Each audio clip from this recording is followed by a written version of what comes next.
সকাল সকাল ঘুম থেকে উঠে সমস্ত ঘরের বাসি কাজকর্ম করে স্নান করে ঠাকুর পুজো দিয়ে তারপরে টুকটাক যা যা কাজ থাকে সমস্ত কাজগুলোই একটু একটু করে করেওছি, সেগুলো ভিডিও করেছি। ভিডিও করে অনেক কষ্ট করে আমি সেইটা এডিট করে তারপরে ভয়েস দিতে তো অনেক সময় লাগে, তোমরা তো জানো। আমি তো একবার করে ভয়েস দিই, মনে হয় যে এবার কথাটা গুছোনো হলো না, আবার সেই কী করি ডিলিট করে দিই, আবার একবার ভয়েস দিই আবার ডিলিট করে দিই। এই করতে করতে আমি 5-6বার ভয়েস দিই আর ডিলিট করি।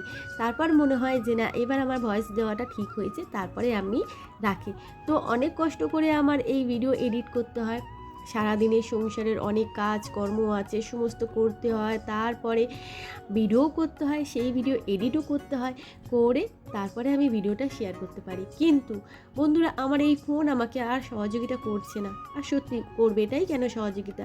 ফোনটার বয়স হয়ে গেল প্রায় 5 থেকে 6 বছর, আর এই ফোনটা আর কত সহযোগিতা করবে বলো তো আমাকে? তো এই ভিডিওটা আমার করা ছিল বুধবারে, কিন্তু আমি বুধবার তোমাদেরকে এই ভিডিওটা পোস্ট করতে পারিনি। কারণ এই যে বললাম, আমি অনেক কষ্ট করে ভিডিওটা এডিট করেছিলাম, কিন্তু সেভ করতে যখন যাচ্ছি কিছুতেই আমার ভিডিও সেভ নিচ্ছিল না। কারণ আমার ফোনের মেমোরি স্টোরেজ একদম ফুল হয়ে গেছিলো। অনেক ফটো অনেক ভিডিও ডিলিট করেছিলাম, কিন্তু কিছুতেই এখানে স্টোরেজ ফুল যাচ্ছেই না, দেখাচ্ছেও না। তো যাকে বন্ধুরা, সেই ভিডিওটা রেখে দিয়েছিলাম, ওখান থেকে একটা পার্ট তোমাদেরকে আমি শেয়ার করেছিলাম। তো সেখান থেকে একটা ছোট ভিডিও শেয়ার করে, আমি যেহেতু অনেক কষ্ট করে ভিডিও করি এডিট করি, আমার খুব মায়া লাগছিলো যে পুরোটা আমি ডিলিট করব না, আমি এটা দেখি কোনো কায়দা করে যদি দিতে পারি। তো এটা আগের আমি ভয়েসটা আমি ক্যান্সেল করে দিয়েছি, পরে আবার নতুন করে ভয়েস দিয়ে তো ভিডিওটা আমি অনেকটা স্পিড বাড়িয়ে দেখলাম এবার ভিডিওটা সেভ নিচ্ছে, তারপরে আমি ভিডিওটার মধ্যে ভয়েস দিয়ে তোমাদেরকে শেয়ার করছি। যেটা সোমবারে 1 কেজি চিংড়ি মাছ এনেছিল তোমাদের দাদাভাই, বেশ বড় বড় চিংড়ি মাছ, সেটা রেখে দিয়েছিলাম ফ্রিজে। সেই চিংড়ি মাছটা ছাড়িয়ে পরিষ্কার করে ফ্রিজে তুলে, আর চিংড়ি মাছের যে মাথাটা ছিল ওটা রেখে দিয়েছিলাম, অনেকটা হয়েছিল, ওই দিয়ে আমি পুঁই শাকের চচ্চড়ি করেছি।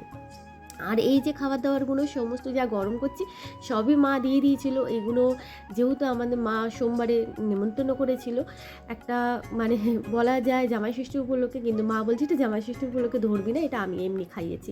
তো যাকে অনেক ভালো মন্দ খাইয়েছিল, সেটাই আমি জামাই ষষ্ঠী আগাম ধরে নিয়েছি। তো মিষ্টি সবই দিয়েছিলো, চাটনি মিষ্টি পাঁপড় কী না হয়েছিল, খাসির মাংস চিংড়ি মাছের মালাইকারি মুগের ডাল সবই ছিল। তো সেই কারণের জন্য জামাই ষষ্ঠী 5 দিন আগে আমরা খেয়েছি, তো জামাই ষষ্ঠী উপলক্ষেই ধরে নিয়েছি।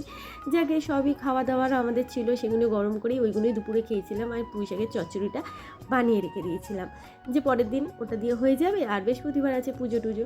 তো এই দেখো সমস্ত খাওয়ার দাওয়ার সুন্দর করে সাজিয়ে গুছিয়ে নিয়ে ছবিও তুলেছিলাম, তারপর তোমাদেরকে শেয়ার করেছিলাম। তো চলো বন্ধুরা, এই মিনি ব্লগটা আমার দেওয়ার ছিল, আজকে আমি তোমাদেরকে শেয়ার করতে পারছি, আমার বেশ ভালো লাগছে। তো কেমন লাগছে দেখো সাজানোটা, অবশ্যই কমেন্ট করে জানিও। চলো টাটা। আমার মেয়ে থাকলে আরও সুন্দর করে একটা ফটোশ্যুট করতো। তো এখন এর জন্য বাই বাই।